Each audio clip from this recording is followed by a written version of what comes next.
শ্রেণীর এর আগে অবধি যেগুলো পড়া হয়েছিল সেটা আমলাতন্ত্র,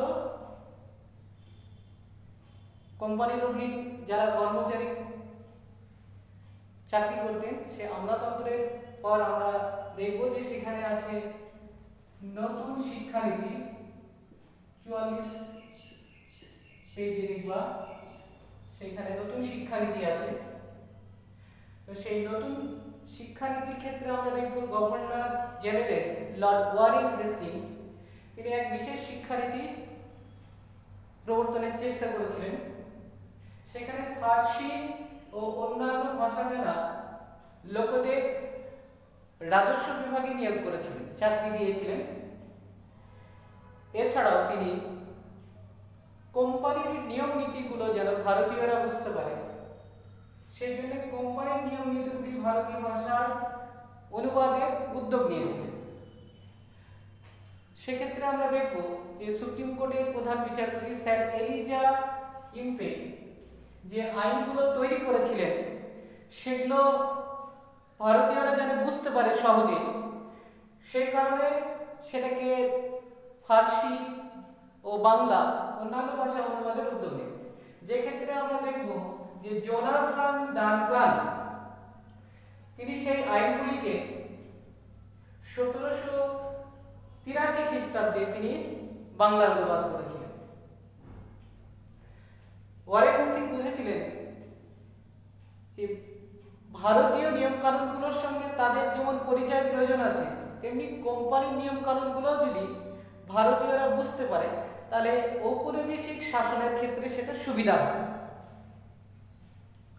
এছাড়াও দেখা যায় যে সংস্কৃত পণ্ডিতরা যেন কলকাতায় পড়াশোনার সুযোগ পায় সেই জন্য তিনি তাদেরকে কলকাতাতে বিদ্যা চর্চার সুযোগ করে দিয়েছিলেন। এছাড়াও লর্ড ওয়ারেন হেস্টিংস 1781 খ্রিস্টাব্দে কলকাতা মাদ্রাসা প্রতিষ্ঠা করেছিলেন। 1781 খ্রিস্টাব্দে কলকাতা মাদ্রাসা প্রতিষ্ঠা করেছিলেন। সেখানে আরবি ও ফার্সি ভাষা চর্চা উদ্দেশ্য ছিল যেন ব্রিটিশ আইন কানুনগুলো ভারতীয়রা সহজেই বুঝতে পারে এবং তাদের শাসন পরিচালনার ক্ষেত্রে যেন সুযোগ সুবিধা পায় তারা সেটা।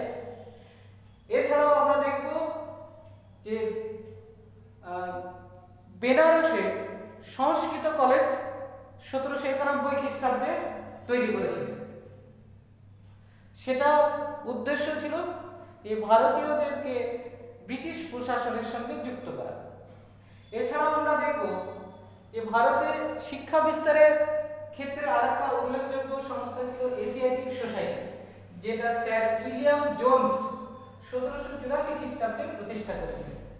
সেখানেও বিভিন্ন সংস্কৃত সাহিত্যগুলোকে ইংরেজি ভাষায় অনুবাদ করা হয়েছিল। সেক্ষেত্রেও উদ্দেশ্য ছিল যে ব্রিটিশ কোম্পানির নিয়ম নীতিগুলির সঙ্গে তাদের পরিচয় ঘটানো।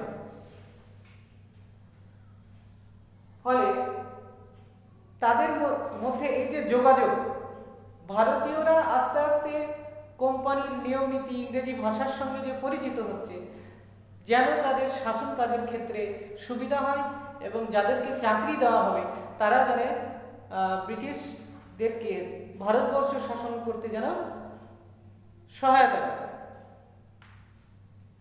আমরা দেখব Lord Wellesley fort William college প্রতিষ্ঠা করেছিলেন 1800 খ্রিস্টাব্দে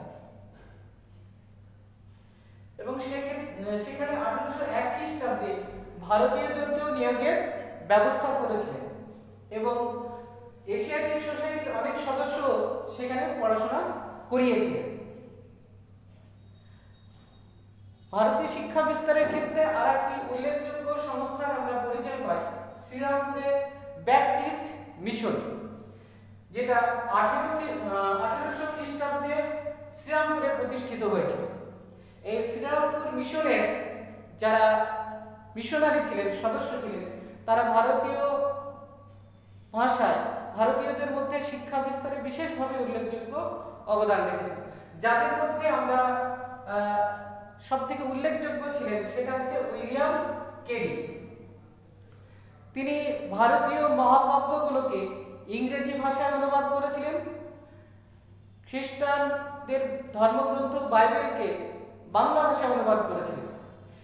এছাড়াও নাথানিয়েল ব্রাসি হালেদের লেখা যে ব্যাকরণ বইটি ছিল সেটাকেও তিনি ইংরেজি ভাষায় অনুবাদ করতে এবং শ্রীরামপুর মিশনারিদের যে প্রেস ছিল, ছাপাখানা ছিল, সেখান থেকে প্রকাশ করতে বিশেষভাবে সহায়তা করেছিলেন।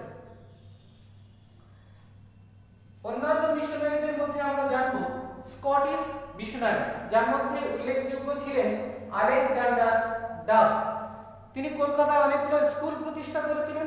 তাছাড়া সব থেকে উল্লেখযোগ্য যেটা ছিল সেটা হচ্ছে 1830 খ্রিস্টাব্দে জেনারেল অ্যাসেম্বলি ইনস্টিটিউশন, সেটা প্রতিষ্ঠা করেছিলেন। এছাড়াও হেম্যান হোরাস কলকাতায় সংস্কৃত কলেজ, যেটা 1824 খ্রিস্টাব্দে প্রতিষ্ঠিত হয়েছিল, সেখানে পঠন পাঠন শুরু করেছিলেন। এরপরে দেখব 1823 খ্রিস্টাব্দে general committee of public instruction তৈরি হয়েছিল। সেটা তৈরি হয়েছিল 1813 খ্রিস্টাব্দে চার্টার অ্যাক্ট অনুযায়ী, এবং সেখানে বলা হয়েছিল যে ভারতীয়দের শিক্ষার জন্য প্রতি বছর 1 লক্ষ টাকা করে খরচ করা হবে। 1 লক্ষ টাকা খরচ করা হবে সেটা বলা হয়েছে। আর সেই টাকা কিভাবে খরচ করা হবে সেই নীতি নির্ধারণের উদ্দেশ্যে কিন্তু 1823 খ্রিস্টাব্দে জনশিক্ষা কমিটি বা general committee of public instruction তৈরি হয়েছে। এছাড়া আমরা দেখব কোম্পানির সাথে সাথে কিছু বেসরকারি উদ্যোগ। তার মধ্যে আমরা দেখব যে অ্যাংলো হিন্দু স্কুল প্রতিষ্ঠা করেছিলেন রাজা রামমোহন রায় 1815 খ্রিস্টাব্দে। আবার 1817 খ্রিস্টাব্দে যে হিন্দু কলেজ প্রতিষ্ঠিত হয়েছিল, সেই হিন্দু কলেজ প্রতিষ্ঠায় রাজা রামমোহন রায় বিশেষভাবে সহায়তা করেছিলেন। 1823 খ্রিস্টাব্দে রাজা রামমোহন রায় লর্ড আমহার্স্টকে একটি চিঠি লিখেছিলেন। যখন বলা হয় যে ভারতবর্ষে 1 লক্ষ টাকা খরচ করা হবে, সেটা কোন শিক্ষায় খরচ করা হবে? ব্রিটিশ শিক্ষা অর্থাৎ পাশ্চাত্য শিক্ষা না ভারতীয় শিক্ষা বা প্রাচ্য শিক্ষা? সেক্ষেত্রে দুটো দলে ভাগ হয়ে যায়। আমরা ব্রিটিশদের মধ্যে দুটো ভাগ দেখেছি, এস.ডি. Prinsep, Colebrooke, Wilson. এরা চেয়েছিল যে ভারতীয় ভাষায় ভারতীয় শিক্ষা দেওয়া, অর্থাৎ এরা ওরিয়েন্টালিস্ট নামে পরিচিত ছিল। অপরদিকে একদল চাইছিল যে না, ভারতবর্ষের শিক্ষা দীক্ষা হচ্ছে অনুন্নত, সেক্ষেত্রে পাশ্চাত্য শিক্ষা, জ্ঞান বিজ্ঞান ভিত্তিক শিক্ষা দেওয়া হয়। যেমন আলেকজান্ডার ডাব, টমাস ব্যাবিংটন মেকলে, সন্ডার্স, এরা আবার ওরিয়েন্টালিস্ট। ওইদিকে ছিল ভারতীয়, আর এদেরকে আবার বলা হতো অ্যাংলিসিস্ট অর্থাৎ পাশ্চাত্যবাদী। এরা কিন্তু পাশ্চাত্য জ্ঞান বিজ্ঞান ইংরেজি ভাষা শিক্ষার বিস্তারের জন্য মত প্রকাশ করেছিল।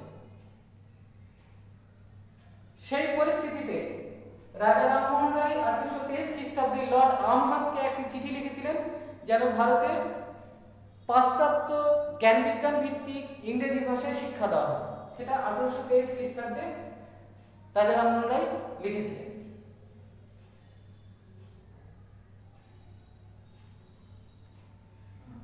এরপরে আমরা দেখব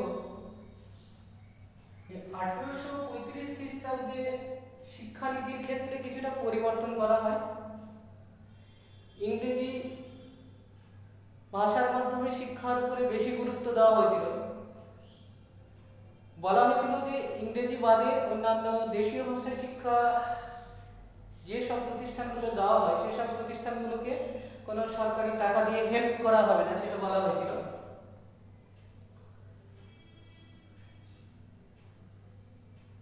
এরপর যেটা গুরুত্বপূর্ণ বিষয় সেটা হচ্ছে মেকলে মিলি বা মেকলের প্রতিবেদন। এটা অনেক সময় 3 নম্বরের একটা প্রশ্ন হয় এর উপরে। জেনারেল কমিটি অফ পাবলিক ইনস্ট্রাকশনের সভাপতি টমাস ব্যাবিংটন মেকলে 1835 খ্রিস্টাব্দে 2রা ফেব্রুয়ারি তিনি একটি তার প্রতিবেদন পেশ করেছিলেন, যেটা মেকলে মিনিট নামে পরিচিত বা মেকলে প্রতিবেদন নামে পরিচিত। সেখানে তিনি বলেছিলেন ভারতীয় যে শিক্ষা ব্যবস্থা সেটা হচ্ছে অনুন্নত, ভারতীয় যে সভ্যতা সেটা হচ্ছে অপবিত্র। সুতরাং ভারতবর্ষে পাশ্চাত্য, ইংরেজি এবং বিজ্ঞান ভিত্তিক শিক্ষা প্রদান করা প্রয়োজন। এবং তিনি বলেছিলেন ভারতবর্ষ এবং ভারতীয় শিক্ষা সম্পর্কে তিনি খুব নিম্ন মনোভাব পোষণ করতেন। তিনি বলেছিলেন যে এমন একটা ভারতবর্ষে শিক্ষানীতি চালু করা হবে যে শিক্ষা সমাজের ওপর তলা থেকে নিচের তলার মানুষের মধ্যে ছড়িয়ে পড়বে, যেটা ক্রম নিম্ন পরিশ্রিত নীতি নামে পরিচিত। এবং এই শিক্ষা যখন গ্রহণ করবে ভারতীয়রা, তখন তিনি বলেছিলেন ভারতীয়রা রক্ত ও বর্ণে ভারতীয় হলেও তাদের চিন্তা ভাবনা, চলাফেরা, বলা সমস্ত কিছুই হবে ইংরেজদের মতো। এবং এর উপর ভিত্তি করে তিনি ভারতবর্ষে পাশ্চাত্য বিজ্ঞান ভিত্তিক শিক্ষা প্রবর্তনের কথা বলেছিলেন। এটাই ছিল মেকলে মিনিট। পরবর্তীকালে লর্ড উইলিয়াম বেন্টিং, তখন বললাম লর্ড উইলিয়াম বেন্টিং, তার এই প্রস্তাব মতো 1837 খ্রিস্টাব্দে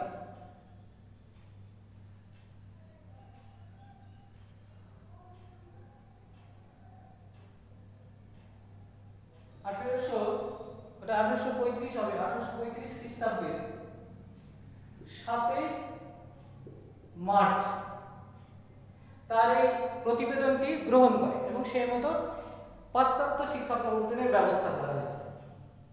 এরপর লর্ড হার্ডিঞ্জ তিনি ইংরেজি শিক্ষাকে আবশ্যিক বলে ঘোষণা করেছিলেন। ইংরেজি ভাষাতেই ভারতবর্ষে শিক্ষা বিস্তার করতে হবে এবং ইংরেজি ভাষায় যে সমস্ত শিক্ষা প্রতিষ্ঠানে শিক্ষা দেওয়া হয় সেগুলোকে অর্থনৈতিক অনুদান দেওয়া হবে। সুতরাং এটা ছিল খুব গুরুত্বপূর্ণ। এর পরের যেটা গুরুত্বপূর্ণ বিষয় সেটা হচ্ছে উডের প্রতিবেদন। বোর্ড অফ কন্ট্রোলের সভাপতি স্যার চার্লস উড ভারতবর্ষে শিক্ষা বিস্তারের ক্ষেত্রে একটি প্রতিবেদন পেশ করেছিলেন, যেটা উডের প্রতিবেদন নামে পরিচিত। ভারতের শিক্ষা বিস্তারের ক্ষেত্রে খুবই গুরুত্বপূর্ণ ছিল, সেজন্য এটাকে ম্যাগনা কার্টাও বলা হয়। এই 1854 খ্রিস্টাব্দে তার এই প্রতিবেদনে তিনি বলেছিলেন যে পরিমাণ প্রাথমিক স্কুল আছে আরো প্রাথমিক স্কুল প্রতিষ্ঠা করতে হবে, শিক্ষাটা প্রাথমিক থেকে মাধ্যমিক পর্যন্ত বিস্তার করতে হবে, স্কুল কলেজ আরো বেশি করে প্রতিষ্ঠা করতে হবে, শিক্ষণ কলেজ প্রতিষ্ঠা করতে হবে, একটা আলাদা করে শিক্ষা দপ্তর গঠন করা হয়েছে। এবং এই প্রতিবেদনের উপর ভিত্তি করে 1857 খ্রিস্টাব্দে আমরা দেখব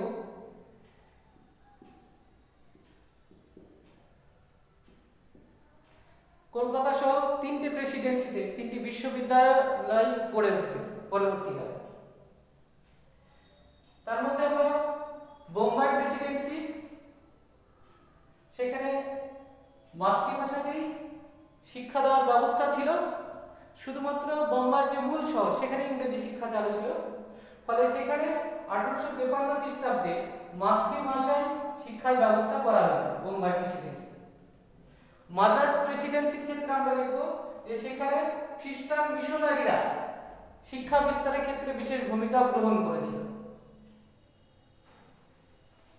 এই ছিল ব্রিটিশদের দ্বারা প্রচলিত শিক্ষা ব্যবস্থা।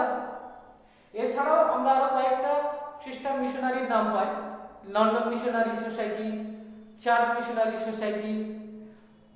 এই সোসাইটিগুলো ভারতের শিক্ষা বিস্তারের ক্ষেত্রে অগ্রণী ভূমিকা পালন করেছিল।